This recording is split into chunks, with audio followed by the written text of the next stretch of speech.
你是？我乃长公主之女何宁郡主。哦，不认识。他耸了耸肩，转身便走。何宁见两侧越来越多的人，一个咬牙跪了下去。太子妃，您救救我母亲吧，她也是皇室之人，您不能见死不救。他母亲前些日子不知听信了何人之言，请来了一位神医，本以为会有好转，哪想一夜之间那脸竟变得红肿不堪，奇痒无比，如今早已被抓破了面，血流不止，问诊皆不得治，现为苏锦这里。这小娘们儿不会是那什么老公主的孩子啊？瞧这语气，这神态，一步就没跑了。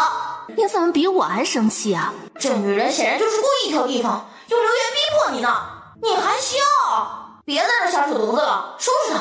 苏锦看了一眼跪地之人，面容亲切地走上前，就要扶起他，将碰到时，却突然收回了手。什么？你要继续跪着，不愿意起来？唉，你不用客气，说说你母亲是何症状啊？我好给你请个太医。我见她面部奇痒难耐，无法自控，现没有太子妃可救一命，一若不救，她就会死。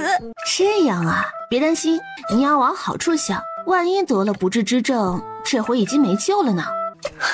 这怎么会有这样的人？苏锦笑吟吟地再次将他拉起。何宁忍着情绪，不知他究竟要作何，顺势而起，他如何愿意一直跪着？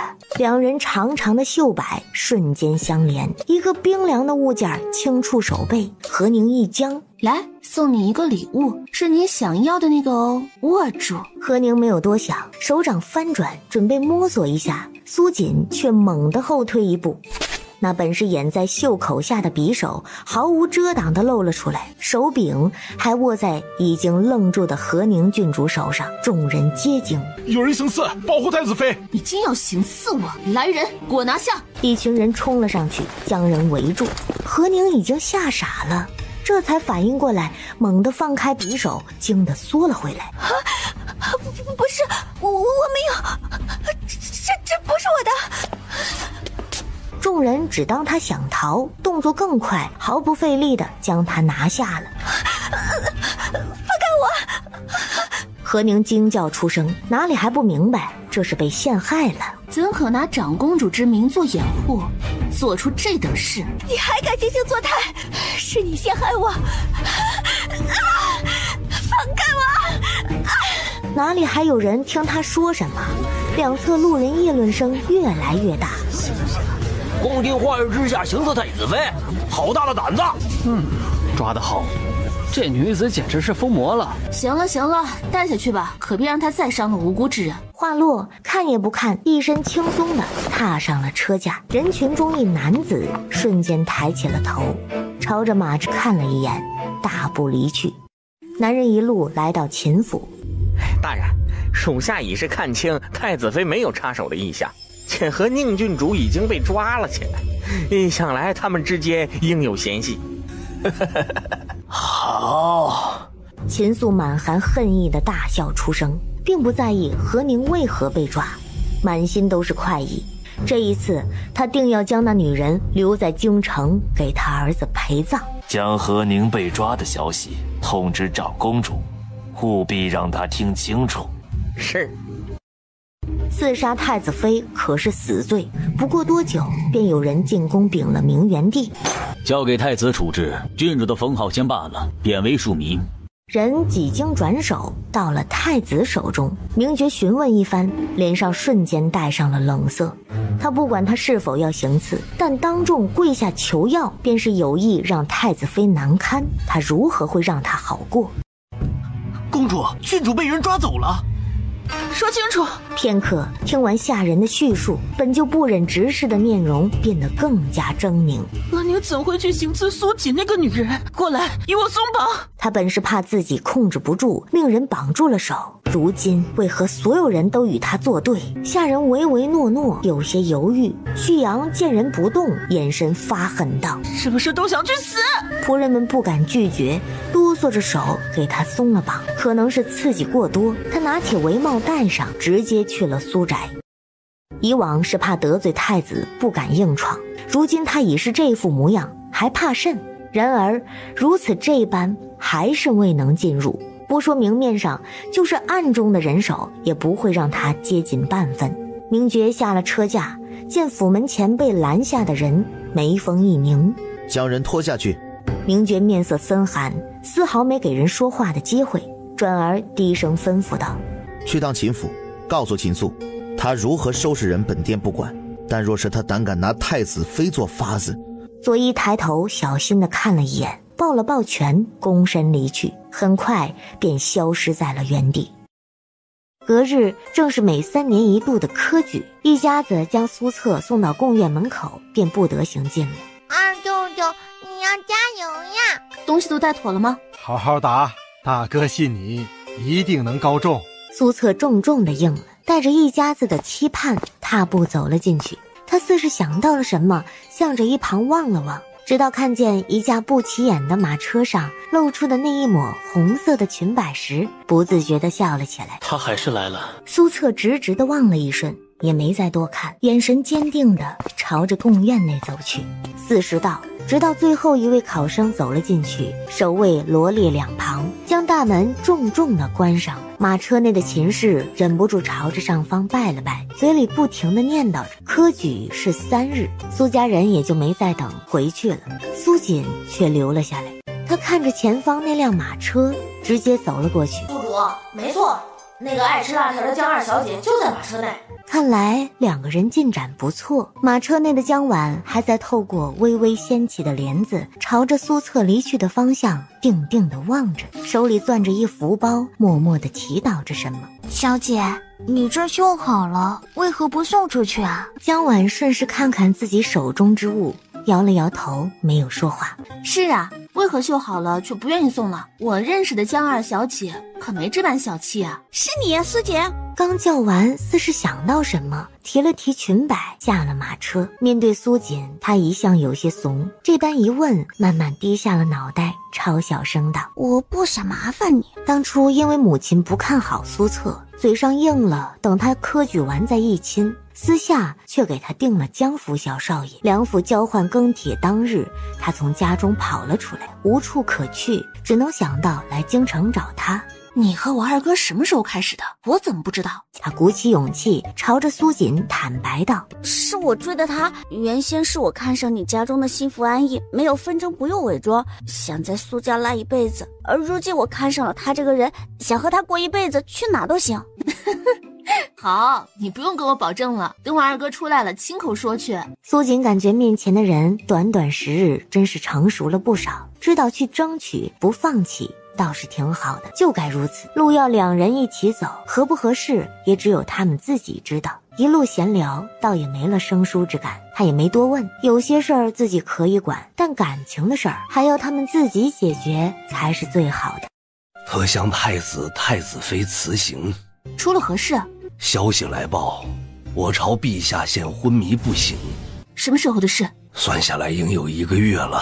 苏锦的心瞬间沉了下来，1个月了，竟这般久。也不知道老先生如何了，他身体那么好，怎么会陷入昏迷？中毒？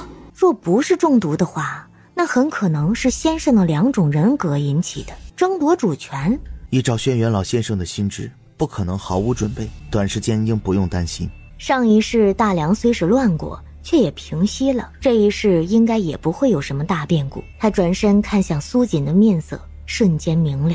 你说过以后去哪里都带着我。苏锦张了张嘴，抬头看了一眼，最终什么也没说，只能笑着点了点头。行，都带你，去哪都带着你。2人无言的默契，却让一旁的太傅没甚明白。太傅也没多想，直言告辞，急着离去。您稍等1日，我们一道吧。太子妃这意思是？随后他看向身旁的太子，明觉冲他点了点头，意思不言而喻。短短几句，便这般定下了出行。明元帝听着他的话，目光发愁地看着面前的人，半晌不知如何说。同意吧，不放心；也不合规矩；不同意吧，这儿子已经嫁人了，是要跟在苏锦身旁才对。他满心复杂地看了一眼。你若是担心苏锦在外看上了别人，你可派个人跟着，没必要亲自去。若是记挂他安危，就更不用去了。他那身武艺不用担心。你倒是应该担心大梁那群人才对。明元帝拍了拍明觉的肩膀，给他分析了下，试图让他留下。父皇，他看不上其他人，他……明元帝心中一抖，有了不好的预感，赶紧出言打断道：好，他看不上，那你就更不用去了。这次科举刚结束，下面还有事要交于你。明元帝背着手，故作严肃地说了一堆朝堂之事，企图让他明白还有多少事在等着。明觉声音平淡，不急不缓向他一一道来，显然都已做好了安排，应对得非常完美。解了心事吧，嫁出去的儿子泼出去的水，一点也没错。你去吧。说完也不再看他，背过身，有些落寞。明觉知道他是装的。父皇放心，儿臣很快就会回来。说完踏步而出，身后却传来明元帝的叹息声：多带些人，别受伤了。明觉转身，眉眼带笑：父皇无需担心，我家妻主会保护我的。滚，给朕滚！我还是没躲过。相比明元帝，皇后就爽快多了，她也没什么依依不舍，就是拉着明觉说了会儿话。你去了大梁，可得留意了，母后上次瞧着那位大梁陛下，可是很看重苏锦的。明觉还没明白他的意思，皇后一副颇有经验的样子，接着道：你可得注意，据闻大梁出了名的盛产美男，母后可不想再见到你时，身旁就多了几个兄弟。皇后语重心长地说了一番，目光盯着他皇儿的脸，仔细地打量着，半晌满意地点了点头。明觉抿了抿唇，有些复杂地走出了皇宫。苏锦所要安排之事并不多，已是准备妥当，在家中等他。这一次3个崽子全部带上，他见人回来，迎上前去，却看他一直沉默不言，一副有心事的模样。怎么了？是还有未完之事？要不再迟一日走？妻主这是想丢下我？瞎说，丢下3个孩子也不会丢下你。明觉深情一望，冲他扬起了嘴角。是吗？那孩子不带了？女人双目一亮，瞬间被男色所迷，显然已经忘了身旁正将行李搬上马车的崽崽们，想也不想便道：都随你。高高兴兴背着自己小包袱准备出门的孩子们，犹如听见了什么晴天霹雳，掉了包袱，眼含热泪。苏锦嘴角抽了抽，男色误人啊！唉，自此又是一场红崽之旅了。苏家一切安排妥当，也没再干，整装待发，朝着大梁而去。快马加鞭不停歇，也要8、9天方可到。更何况还带着孩子的苏锦，一路都很顺利。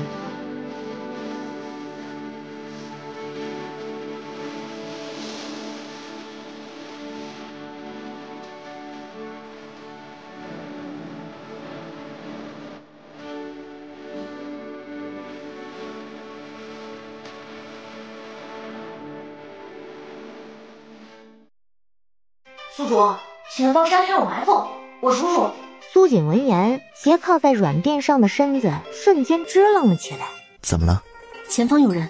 速战速决吧。由于消息准确，描述详细，侍卫们气势高昂地前去拿人，仿佛事先知道有人藏在此处一般，一打一个准，丝毫没有费什么功夫。被捉拿而来的那帮贼人不敢相信，他们立即打量起身旁之人，竟一个都没少，眼中都带着怀疑。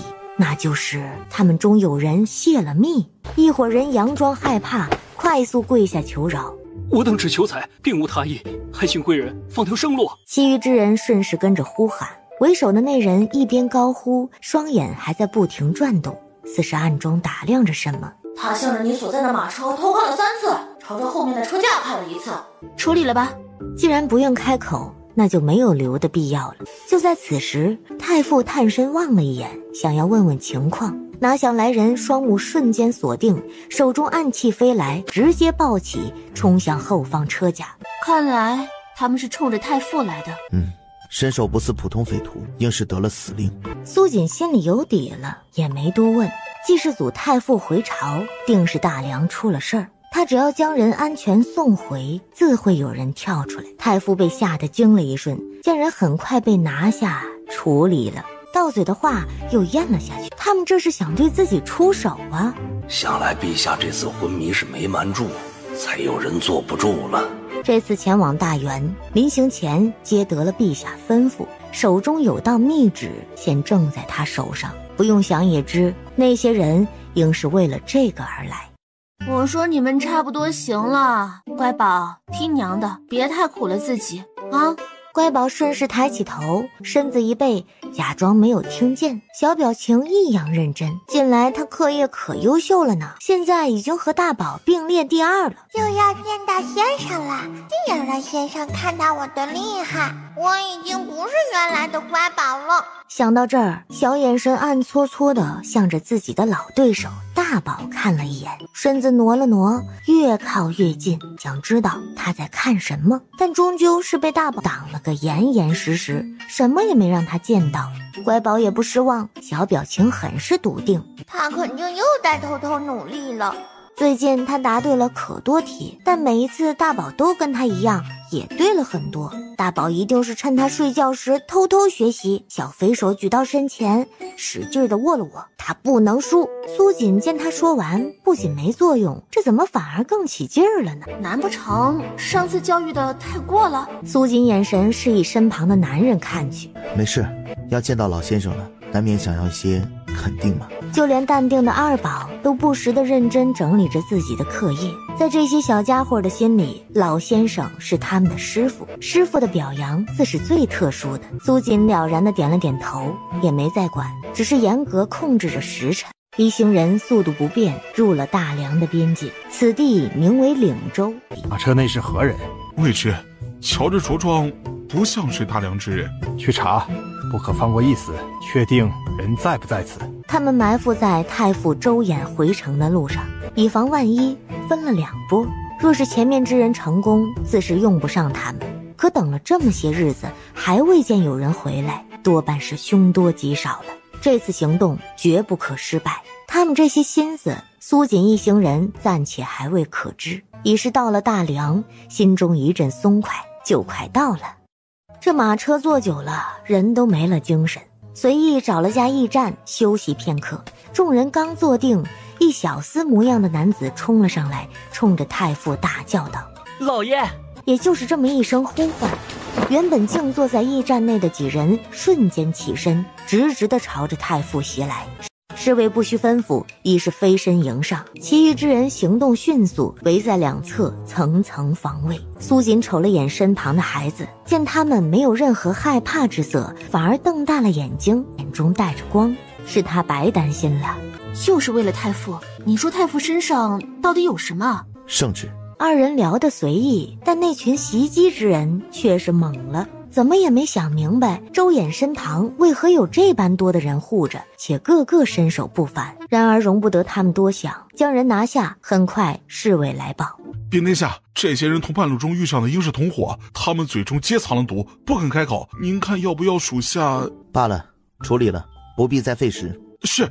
苏锦也没有异议，这些人显然都做好了赴死的准备，毕竟谋逆之罪可是沾之即死，背后之人如何会不谨慎？谢太子，太子妃这一路相护，若是没有你们，老朽怕是难以安然归来。不知是何人所为？太子妃，老朽目前难以定论，不过回去之日，应是能看出些许。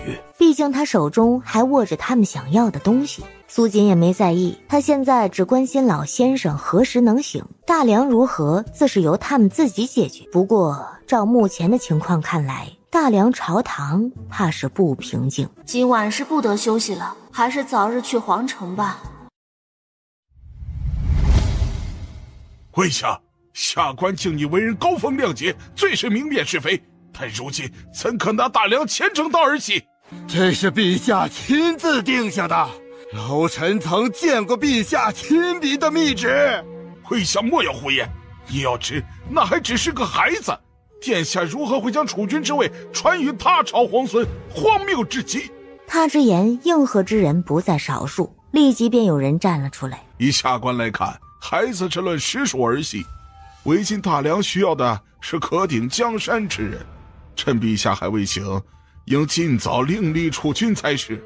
下官认为南宫家那群狗东西给了你多少好处？老子曾亲自护送陛下前去大员，亲耳听见陛下有意让那3孩子之一为主，怎么着啊？你也想说本将军听错了吗？哎，威宁将军息怒，万不可冲动啊！威宁嚣张地看了一眼，手一伸，耍了个花刀。对，他殿之上不可动粗，放下刀，有话好好说。哼！他们怎么把这疯子忘了？日后定要寻个他不在之日再来。威宁此人无人知其来路，据闻自小便跟在陛下身旁，一脸络腮胡，自带一身匪气。如今乃大梁第1悍将，除了陛下，那是谁的面子都不会给。被这疯子一刀砍了都没处说理。不多时，人都散去，离去的步伐相当快。威宁，这可打发一日，却也不是长久之计呀。你说陛下，他心中又何尝没有动摇？毕竟已经这般久了，醒来的希望越来越小了。陛下不会有事，太医都说了，他脉象稳定，身体无碍。丞相看了他一眼，也不再说。这人向来一根筋，只要他认定的事儿，9头牛也拉不回来。想来太傅也快回了，只希望这一路别有个意外呀。他随行带的人不少，而且我也派人去接了。大人，太傅周衍回城了。老东西还真是命大，这么多人竟然都没有将他拿下。大人，周衍随身带了很多人，我们派出的人手无一人回来。是威宁派去的人？大人，威宁将军手下之人只是随行在侧，瞧着倒像是与什么人同行而回的。可看清是何人？主驾之上一男一女还有孩子，面容属下倒是未曾看清。行了，查清楚，下去吧。他并没有放在心上，随意吩咐2句，便将人挥退了。心中更在意的是那道圣旨。这么好的机会就这般错过了，可恶！而这边的苏锦也从威宁将军这里得知了老爷子的近况，心中不免忧心，也没耽搁，跟随着将军身后直奔皇宫。直到在一处寝殿跟前，这才停住了脚步。请留步，本将军只能带太子妃一人前去看上一眼。他没有拐弯，眼睛直直地看向明觉，意思不言而喻。将军无需多虑，理应如此。苏锦也没说什么，低头瞧了一眼崽崽们，他们一路直奔这里，还没来得及好好跟孩子们解释一番。此刻看他们眼巴巴地伸头向里面望着，却没有开口问先生，应是察觉出不同了。去吧，孩子有我。内室，威宁带着他站在远处，看向龙榻上躺着的人。正如你所见这般，陛下如今躺在榻上毫无知觉，脉象平缓，却始终不得醒来。系统有办法吗？系统知道他家宿主在问什么，不停地扫着床榻上的人。身体扫描只能针对宿主使用，无法用在他人身上，所以并不知老爷子为何昏迷不醒，但他的心跳还是正常的。走吧。他见到了人，心里也有底了。老爷子虽是昏迷，至少还是安全的。他方才在踏入殿内的瞬间，就已被不知多少道视线给锁定了。这防护挺好。威宁将军就是这般保护陛下的，闲杂人等便可进出。他若是意图不轨，陛下出事，你等当是同罪。大元太子妃，也是你能辱的。他朝着众人看了一眼，拿出早已备下的契书。大梁与大元已是有意缔结100年之约，本殿此次特带父皇出使大梁，一为重视，二为商议此事。现闻大梁陛下身体有恙，太子妃代为探望，却被如此污蔑，是对盟约之事有何不满吗？大元太子，盟约，来人，还不将人拿下！陛下日后发落。姚大人意图阻碍2朝盟约，是大罪。不，误会，都是误会。下官并不知道太子妃的身份。他猛地跪了下来，看向一旁的几位同僚，示意他们救自己。几人对视，眼神躲闪地低下了头。显然这位太子殿下是要为自己的太子妃出气，此时若是站出来，怕是都没好下场。很快人便被禁卫军压了下去。苏锦缓缓地挪到明觉身旁，好奇地小声问道：什么时候准备的？他怎么不知道还有什么盟约？方才行吧，你高兴就好。知其身份，这些个大臣态度瞬间变了，但是更多的却是看向2人身旁的孩子。陛下所言的孩子就是他们。怎么，各位大人家中都没孩子吗？太子妃误会，我等只是好奇陛下所看重的储君到底是何样的。去议事殿吧，正好老臣这里有一道陛下所书的密旨，想要各位看上一看。太子妃，不知可否请您一道前去听上一听？你们开会怎么还带上我呀？关我什么事儿啊？应是和那道密旨有关的。苏锦也想到了，可他怎么想也没想通，会写什么？难道不应该是仔仔吗？算了，那就听听吧。他朝着男人看了一眼，嘱咐了几句孩子们，跟着太傅离去了。此乃陛下亲书密旨，在几位大人见证下交于老臣之手，现经公诸，立大元太子妃苏锦之子为储，如有不从，当斩。陛下如何会下得这般旨意？下官不信。苏锦之子，陛下怎会如此定储君？储位既知大元太子妃有3个孩子，这要如何算？陛下向来心思缜密，如何也不会做出这般疏漏。我等怀疑这圣旨有异。太傅不惧，面容带笑，利落地将圣旨朝着威宁将军手上一塞。诸位请一一过目。就知道这老头不安好心，给老子排队去。苏锦没去注意身旁动静，脑中还在想着圣旨之事。他能肯定下这道圣旨的是白衣老爷子，他将决定权交到了自己手中。3个孩子最合适的莫过于二宝，但是二宝只有一个，且注定留在大元，所以才会有这么一道旨意。若是他不愿意，也是有漏洞可钻，并不勉强。缓缓抬起头，差点没笑出声。他是不是得接过圣旨收点门票啥的？还不等他多想，一道满含杀意的目光朝他看来。苏锦轻笑一声，站起身，缓步走了上去。不知这位大人贵姓？见过大元太子妃。名字？在下户部左侍郎于峰，见过大元太子妃。于峰？不认识。但你方才那般看我，我还当是什么老仇人呢。怎么，你想杀了我呀？没有，太子妃您看错了，下官怎会有这般想法？是吗？你叫于峰啊，名字倒是好记。既然我家孩子得力储位，那我这个做娘的怎么能不为他把把关？说来也巧，陛下曾允诺，这皇宫我想住多久都成，那便恭敬不如从命住下了。欢迎都来找我呀。说罢，他状似无意地掏出一枚玉牌，在手中掂了点，一道道不敢置信的目光瞬间看了过去。这令牌怎么会在他手上？不知大元太子妃手中这令牌从何而来呀？啊，你说那个呀，你们陛下送的。我说是不要，这玩意儿多占地方呀，他非是不听。这老人家呀，哎，就是固执。哎，对了，请教各位，这牌子究竟是何用途啊？太子妃不知这是何物，竟还敢收下，就不怕拿了烫手？你是不是脑花都下锅了，所以脑子空荡荡的？这玩意儿一看就是个冰冷之物，你让他烫一个我瞧瞧。说罢，他手指微微一屈，抛了出去。南宫前吓得手一个不稳，差点没接住。你什么你啊？说话都不利索，还当官呢？养猪去吧，记住一头就行了啊，多了你这个脑子也是数不过来。这玩意儿你今日要是弄不烫，我便拿你试试这玉牌的用处。荒唐，荒唐！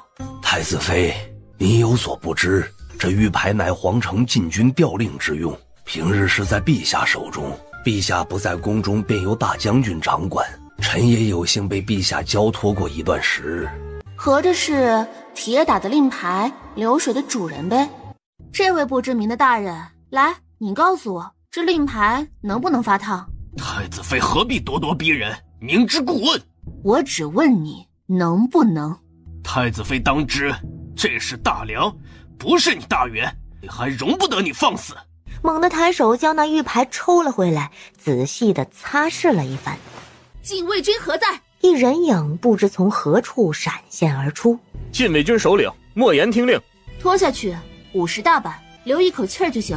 莫言颔首，挥手招来人手，准备将人拖下去。荒唐！我是朝中命官，你无权处置于我，放开本官！我南宫家绝不会善罢甘休。我留在宫中不出去了，不信你们南宫家还能拿我怎样？南宫钱都被弄了下去，剩下的人更是没有再出头的，纷纷告辞。有些事儿看来得好好商讨一番。太子妃，这南宫家不好惹，你近来多注意呀。皇城4大世家，除着南宫家，还有钱家、夏家、陶家，皆是才识惊人。这些中唯有南宫家有在朝中为官的，您小心便是。丞相也不再多说，点到即止。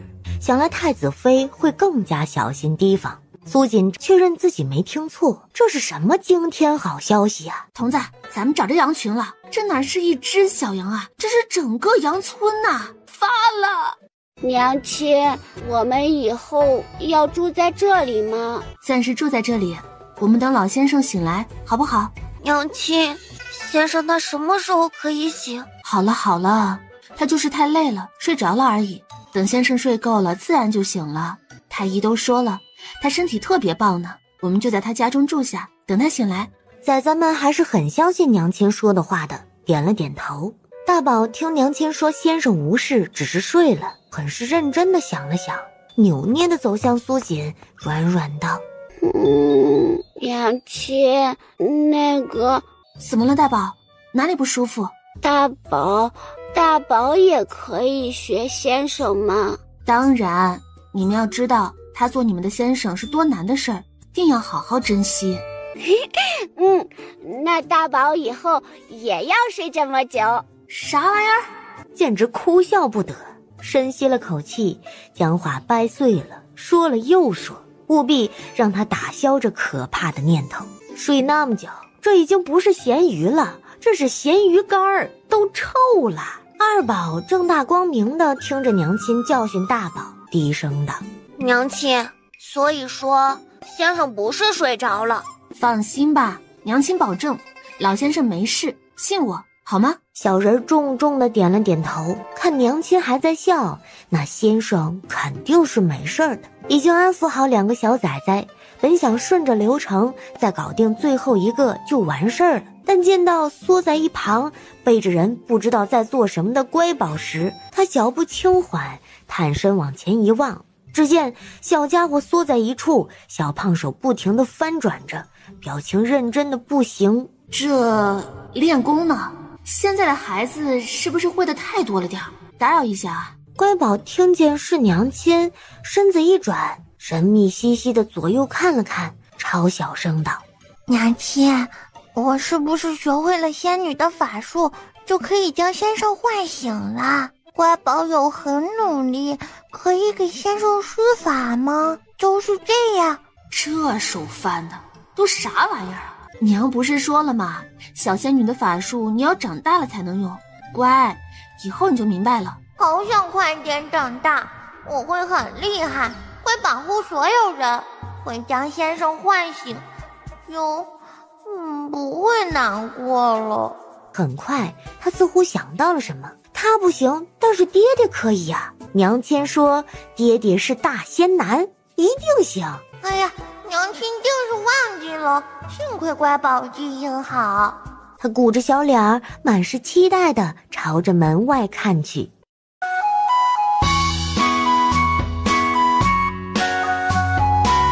怎么了？爹爹这么好看，肯定是大仙男。小人的心里再次肯定了娘亲的说法。爹爹，你的事乖宝都知道了呀，放心，我会给你保密哟。明觉虽不知女儿在说什么，但是以他对孩子的了解，心中有些不好的预感。乖宝，你不是给先生准备了礼物？那……看来爹爹还没有完全相信他呢，他得再努力。他竖起3根短胖的手指，郑重道：爹爹，你放心啦，乖宝绝对不告诉其他人，只会告诉娘亲、大宝、二宝、皇祖母。好，你说吧，想要爹爹做什么？看着小家伙这期盼的神情，他不想让孩子失望。爹爹，你那里有救先生的法术吗？就是这样2下，他就会醒了。明觉心想，算了，孩子该失望的时候就是得失望。爹爹不会是什么法术的，有太医在，先生会好起来的。好，爹爹你不会，乖宝不说了。你娘亲又和你说了什么？乖宝小嘴微张，一副不敢相信的模样。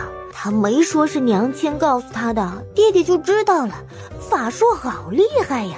他想到答应娘亲的事儿，眼神飘忽地看向一旁。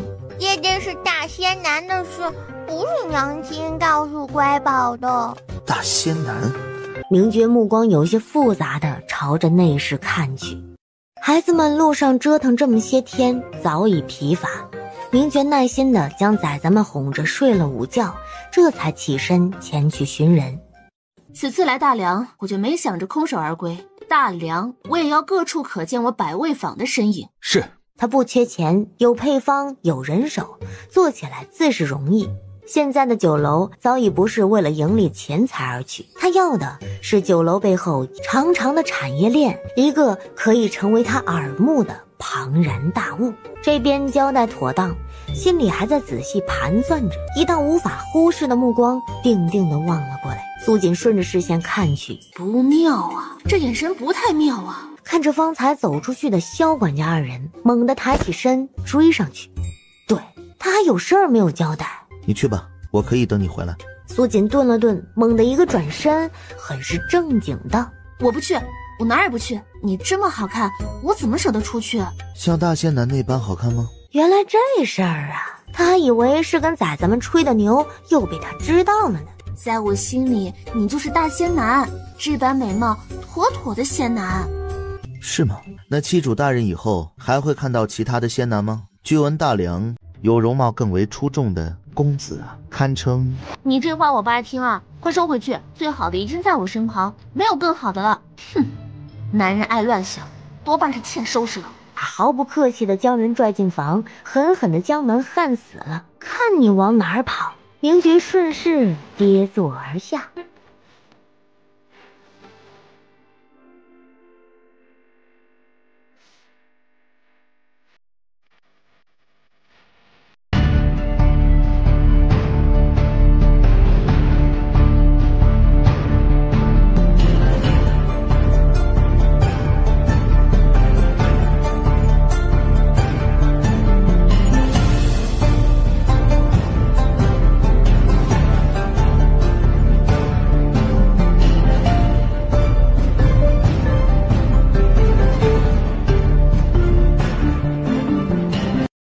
威宁将军，您要想想办法将那令牌收回来才是。陛下往日交托在你之手，臣等自是放心。但是那个大元的太子妃又算是怎么回事？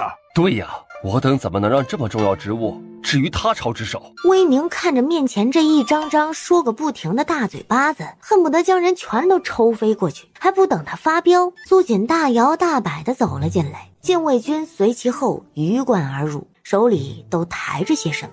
不好意思啊，各位，打扰一下，我这里有些人需要各位认领一下。来，都别客气，谁家的谁带走。瞧着死的也太惨了，我能为他们做的就是给他们找到家呀。太傅暗中看了一眼苏锦，往后退了一步，他老人家还是不要掺和为好。怎么，自己家的人都认不出来了？上前瞧瞧呀！岂有此理！朝堂之上，怎可将这些放之于此？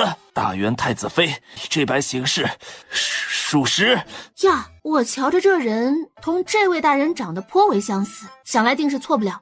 来啊，收拾起来，临行前让他带上。孙大人双目瞪圆，衣服袖摆，面色铁青的退至一旁，见这架势都吓懵了。对了，我方才似乎在门外听见有人说要将令牌收回去，这令牌是陛下所赐，收回也自当是大梁国君收回，难不成短短一日这大梁易主了？向前站出一步，我认认啊。本就离他不近的大臣们此刻听闻这话，又连连向后退了几步。我呢也没别的意思，只是想提醒各位，在你们陛下未清醒之前，都给我安分些。若是实在闲不住想搞事儿，请务必第一个想到我，随时恭候大驾。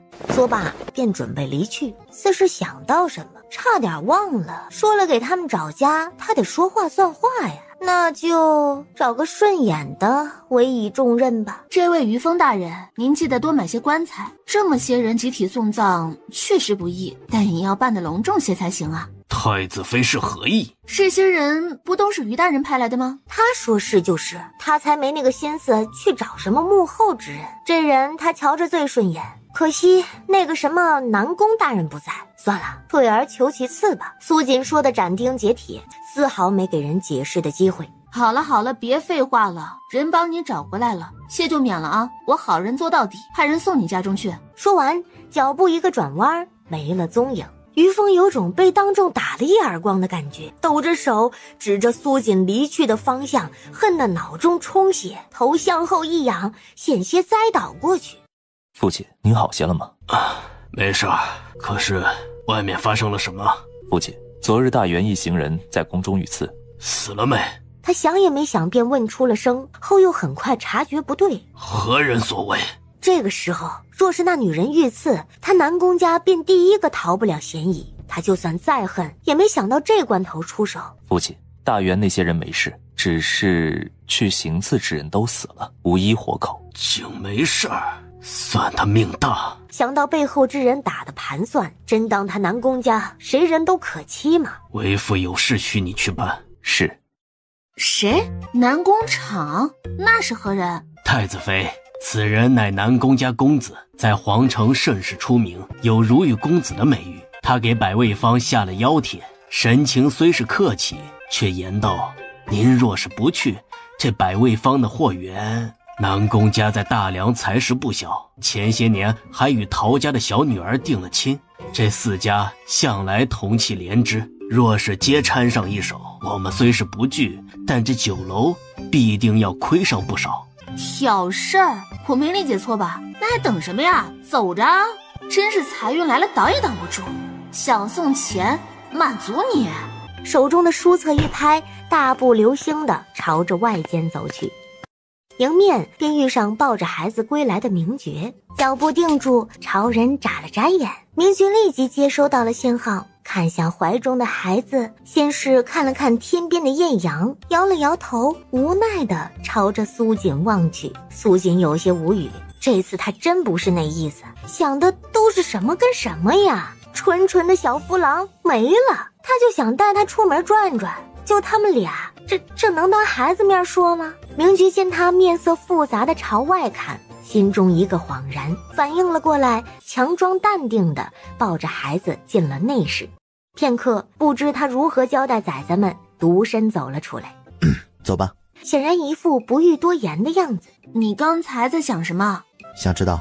他深邃的目光上下扫了一眼，苏锦身子一怔，不，我不想知道了。他抬头看看天，就是不看他的眼睛，神色一转，赶紧转移道：南宫家的人邀请了我，我想着你不是对皇城的公子好奇吗？带你瞧瞧去。见他上次说的那么起劲儿，一定是调查过的。唉，没想到男人之间也会有这般强的攀比之心，他待会儿一定得好好表现。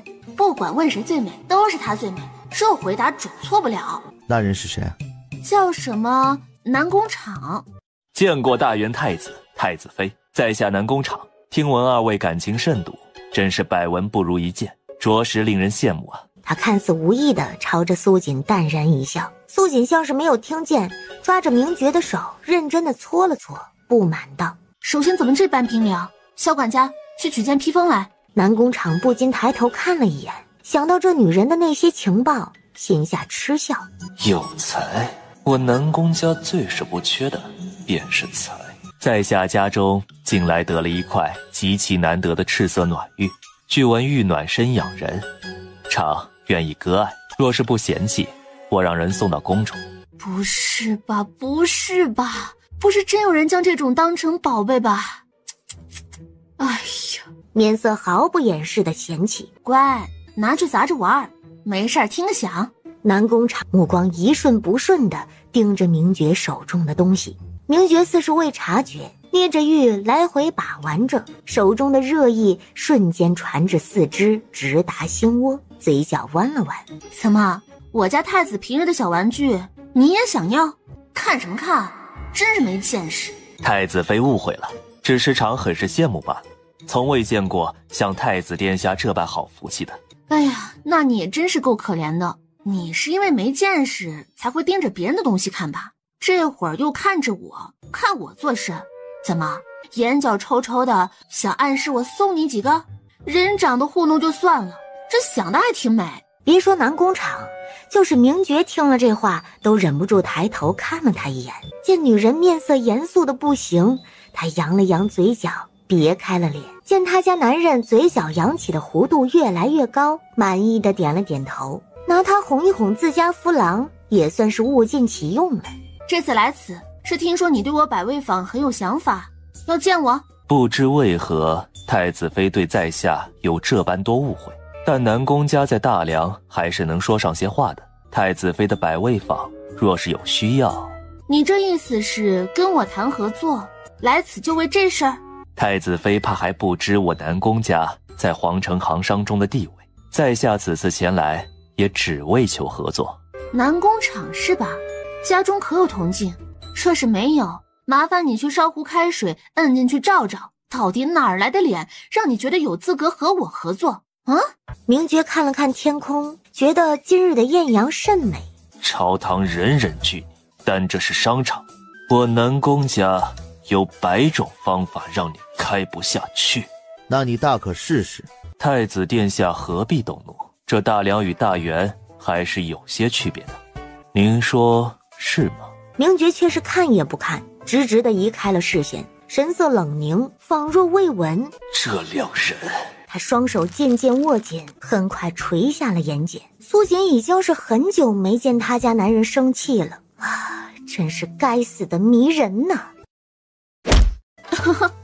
我等着你让我的铺子开不下去，不过在此之前呢，我会先让你过不下去。南宫场怎么也没想到他会突然出手，口中已经尝到了血腥味，却死死地咽下了。苏锦，我记住你了，咱们走着瞧，日后这皇城商铺。你的话我没兴趣听。转身对着一旁的萧管家做事板起了脸，看清楚没？这种日后不能学，我丢不起这人，只会唧唧歪歪的，都是用叫嚣来掩饰心中的怂。就比如眼前这样的。是，太子妃提点的是，属下定铭记于心。萧管家多打量了几眼南宫场，摸着下巴认真的点了点头，很是积极的应和着。听着两人一唱一和，南宫场牙关紧咬，这一次却什么也没说，转身离去。直到远去，这才面色难堪地按住腹部，他疼得冷汗直流啊！他从未像今日这般屈辱过。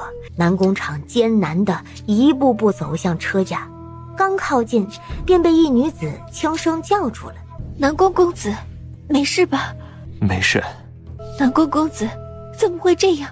你哪里不舒服？”“大元太子妃，她……”语气停顿半晌，像是在犹豫什么。然而无需他再说，陶云兰面色恨恨地跺了跺脚。他怎么能这样？这简直太过分了！这么美好的人，说是被那太子妃糟蹋，我定要为南宫公子讨个公道，助他逃离魔手。大魔王苏锦此刻还不知自己已经被小白兔惦记上，拉着自家的夫郎逛起了皇城，正站在一家服饰铺中，随意转了一圈，明觉倒是在几个绣了蝴蝶样式的精致小荷包上多看了两眼，心中想到那个等在家中的女儿，嘴角微动。还不等他开口，苏锦心领神会，手从左至右一挥，眼睛看向萧管家。好的。转身对着柜台道：“这些全包起来。”“哎，你也要这些？”“是全部。”“哎，好嘞，您稍等，为您送到府上。”“还看上什么？尽管说，都给你买。”然而这话正被迈入铺子的几位夫人听了个正着，一致朝着明觉脸上望去。就凭这俊美的容貌，比那个南宫公子还要绝色。要是他们也愿意呀，就是不知能在哪儿找到这般男子。他迅速挡在明觉身前，1对3，气势丝毫不弱。“看什么看？这男人是我家的，嘿，还专盯着脸瞧，是不是想打架呀？”而那3个女子他看也没看，拉着苏锦便往外走。好了，去下个铺子看看吧。苏锦自是不会对他家夫郎的话有异议，暗搓搓回头，眼神得意地看了一眼那三人。见过大元太子妃，臣妇们来晚了。我朝无后，按礼部之法，凡来往大梁女眷，皆由朝中诰命之妇接见。然您身份特殊，臣妇们不敢多有打扰。无需客气，此番前来，所谓何事？他打量了一圈，重点看向身后的两个年轻女子，这可不像是什么诰命夫人呢。太子妃见谅，小女听闻前来送礼，也想表一份自己的心意，才会跟随前来。对，我们都有准备。话说，你们为何要与我送礼？有事求我？没有，太子妃误会了。您要不看看再说，定能如您意。那便看看吧。话音刚落，几人迅速打开面前的礼盒。太子妃，您看看，若是不满意，还有。传闻太子妃好美色，想来送这些是错不了。苏锦也没再看这些人，拿起身前的类似画轴之物，心里有些嫌弃。他可不喜欢这东西，除非是他家夫郎画的。又是这般，还是耐心地将画舒展了开来。这都什么玩意儿啊？这画中既不写实又不抽象的男人是什么鬼？苏锦猛地将画轴卷了起来，面色复杂地看了过去。何意？太子妃，您再看看，这些公子是皇城出了名的俊美，不比那南宫公子差。对，南宫公子连这里的10分都不及。这他娘的都是什么乱七八糟的？苏锦看也没看，指了指门口，送客的意思很是明显。太子妃，您想要如何模样的？你给我停！谁给你们的脑子，认为我看上了南宫永日那头野猪？太子妃，您怎个这般说南宫公子？他叫南宫长。我管他叫什么玩意儿，你们只要记住，我看不上那野猪，明白了没？还有皇城之中那些传言，若是再让我听见，命人给他来个鸡飞蛋打，帮你们彻底断了念想，也是再容易不过的事儿。几位夫人也算是明白了，他们这是误会了。可为何皇城竟传得有模有样？他们面色僵硬地朝人笑了笑，准备告辞。太子妃，南宫公子不是野猪，他是世上最完美的人，你不能骂他。若是他真的如你所说的那般完美，你们又怎么会出现在这里？一个躲在他人背后享受成果的家伙，外面再如何的光鲜，也掩饰不住内心的阴暗。苏锦见他们一脸不赞同，磨磨唧唧还想再说什么，有些不耐烦了。不远处的动静瞬间吸引了他全部注意力。对，这时辰是该回来了。好了，你家南宫场最好了，别废话了，赶紧走吧。就凭他们这3官跟着5官走的架势，见到他家夫郎还不得两眼发飘啊！而此时的明觉进入殿内，一手提溜了一个小脏仔，身后还跟着一个。苏锦这才有心思看过去，怎么整成这样啊？大宝适时给他露出标准的笑脸，丝毫没有感到被爹爹拎在手里丢人。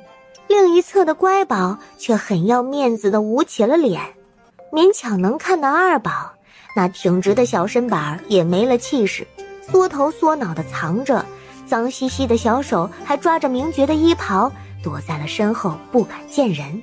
苏锦看着男人身上一片片脏污，脑门突突的，真是难为他了，这么爱干净的人，被仔仔折磨成这样了。苏锦什么也没问，叫人备了水。他知道这几日孩子们喜欢在皇宫里到处跑，除了一些有人看守之处，哪都溜了个遍。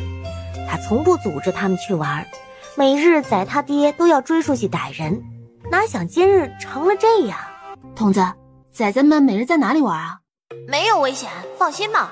今日是在一处叫异祥宫的地方挖宝呢，不知道是哪一代的妃子住的，私下埋了不少东西。要是别人怎么也想不到，这不是有大宝吗？苏锦也瞬间懂了，这是挖宝吗？就差将自己埋了。他倒是觉得无所谓，洗一洗又是一枚新仔，但是想到他夫郎被弄得那一身脏，还是决定拿出个态度敲打敲打。明觉已经抱着一个孩子在擦拭了，他见人进来，不动声色地推了推二宝，二宝瞬间意会，宝宝知道错了，以后再也不弄那么脏了。以后不许再玩这么脏，还让你们爹去找人，知道吗？好。见孩子乖乖应下，转身去寻另2个崽崽，准备过下流程，让男人看到他的态度。身后的父子俩瞬间对视一眼。爹爹，你说的对，只要主动认错，娘亲就不生气了。明觉眉眼带笑，低头看了一眼，给了他一个赞赏的目光。苏锦处理完孩子的事儿，这才想起了系统的问题。童子，你之前在担心什么？没有。行了行了，你赶紧说，别磨磨唧唧的。你是不是背着我在外面找别的宿主了？我只有你一个宿主，不会去找别人，我不会离开的。你是怕满级以后完成任务就要离开了？我不知道会怎么样。凡事往好处想嘛，说不定有更大的惊喜呢。哎呀，好了好了，别想了，带你去看看热闹去。什么热闹？还能是什么？当然是南宫场的野猪家的热闹呀。苏锦都安排好了。仙柔妹妹，不知这南宫公子的伤势如何了？哥哥他需要静养，此番伤得极重，前些天方才吐过血。那大元太子妃，这真是太坏了。对，好在哥哥洁身自好，不然……宿主，他们在说你呢，不生气？生什么气啊？这不是挺有意思的吗？对了，我前去宫中送话之时，听那太子妃的话语，像是真的对南宫公子无意呀。女人的话怎可相信呢？可是他说，若是再听见这番话，便让南宫公子鸡飞蛋打。话说这是何意？不知他应是随意说来吓唬你们的。对，听他的做甚？他能做得出，还不敢让人说了不成？不问其他，南宫公子的伤势做不得假，大元的太子妃来大梁作威作福，着实可恶。可是家中长辈特意警示过，你说我们要怎么帮南宫公子报仇？听闻那太子妃在皇城开了几家酒楼，可以这样，此法可行。一群女子顿时抛却了平日里的小恩怨，一致对外，你一个提议，我一个补充，情绪激动，眼中都带着光。你们有没有听到什么奇怪的声音啊？众女停下话语，朝他看去，也跟着仔细听了听。一道无法忽视的响声自头顶传来，他们心中一惊，猛地抬起头。继续啊，正听得起劲儿，怎么就停下来了？再接着说呀！众女吓得魂儿都要飞出去了，惊叫之声顿时骤起。可怜见的，这些人遇上我家宿主，也算是命运多舛了。哎呀，鬼叫什么呢？刚才的劲头哪儿去了？苏锦皱着眉，深觉无序，从上方跳了下去。见过太子妃本人的尚书之女何莹猛地向后退了一步。子妃，她就是大元太子妃。对，就是我。咱们接着说。苏锦寻了个舒适的位置坐了下来。好了，开始吧，就在这儿讨论。接着说要怎么对付我来着？哦，对了，找人去百味坊闹事是吧？还有什么来着？苏锦语气不紧不慢，将他们方才商议的话都点了出来，面容带笑，语气很是和善。他竟然都听了去。太子妃，先不论我们在谈论何事，话说这里是南宫家，你又是如何进来的？不要在意这种小事儿，这不重要。既如此，那我便要问上一问，我3根内伤是不是你下的手？对，我打的。那野猪皮糙肉厚，打的手可疼了呢。大元太子妃，你别太过分了。需不需要我给你找个唢呐出脚啊？他看着这一个个义愤填膺的小样儿，嗤笑道：我看你们一个个是被胭脂水粉腌入味儿了，渗进脑子里，摇一摇，这都成了浆糊。在这为野猪打抱不平，没想到吧？你们的小猪猪正抱着人暖场呢，想不想来点刺激的？南宫宣荣看着前方熟悉的楼阁，惊疑质问道：你怎么会知道我3哥住在何处？还有这小道，这不是熟悉南宫家布局的，是如何也找不到的。这种小路连他都没有走过。你怎么总关心一些微不足道的小事啊？你这样问我会很为难的。知道吗？这算哪门子小事儿？他生平从未遇过这种理直气壮不讲理之人。众女子大都是第一次来此，打量一圈，舍不得眨眼，想着这里是南宫公子所居之处，那更是带着难言的激动啊！来，想要进去参观的，先把费用交一下。啥玩意儿？别说这些外来女子懵了，就连南宫宣荣都不可置信地望了过来。他把南宫家当成什么了？苏锦，女孩子家的就知道叫，不能跟我学学。该动手时就动手，你再豪一个，信不信我抽你啊？南宫宣荣退了一步，想着方才已经知会了下人去通报，应该很快就会有人来了。磨磨唧唧干啥呢？快着点儿！就说想不想进去看吧。过了这个村儿就没这个店了。太子妃，这里面究竟有何？南宫公子他在内，那为何不见伺候的下人？哪有那么多为什么？排队去，想看就交钱，不看就离远些啊！提前说啊，这种福利错过可是要毁终身的。这是南宫家。苏锦这次没再说话，反身一拳砸在院墙之上，看着墙上一道道裂缝，一个个吓得面色巨变，往后退了退。不用苏锦再说什么，神情呆滞，安安分分地排起了队。苏锦点了点头，很识相嘛。想看哪个档位？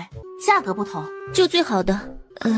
可我身上也没带银钱，不知这价格。对，我们身上都没带银钱。太子妃，要不下次吧？太子妃，真是不好意思啊，我也没有带。放心，有准备。来，摁个手印。众女更是一脸哗然。苏锦准备的妥妥的，在人还没反应过来时，拉着便按了下去。其他女子见是躲不了，认命的叹了口气，紧随其后按下了手印。苏锦笑得见牙不见眼。哎呀，钱不钱的无所谓，这过程是真爽啊！苏锦带着人绕过阁楼，脚步不打弯，一路来到一处假山环抱的亭台之上，这才道：诸位请坐啊，这里事业极好，绝对值您的银票价。众人面色僵硬的应是，老实的坐了下来，不明白他到底要作何把戏。就在快要失去耐心之际，下方来了一女子，她四处张望着，手里还捏着什么信件，目光游移片刻，在见到来人时终是松了口气。